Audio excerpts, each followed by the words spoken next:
तो मैडम बोतलें तो भर रही हैं पर अभी तक फ्रिज साफ़ नहीं हुआ है, तो सबसे पहले मैं फ्रिज साफ़ कर लेता हूँ। इतने वो बोतल भरती हैं, देखिए खाली ही सामान रख रखा है, इतनी आरकसी है बहुत ज़्यादा। और ये पानी पता नहीं क्यों धर रखा है।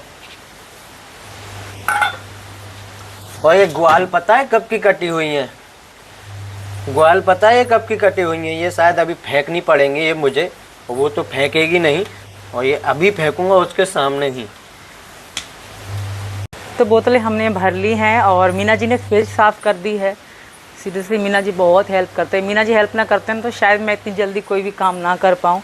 मीना जी मेरी हर काम में, हर किसी काम में पूरी हेल्प करते हैं, सिवाय रोटी और झाड़ू को छोड़ के।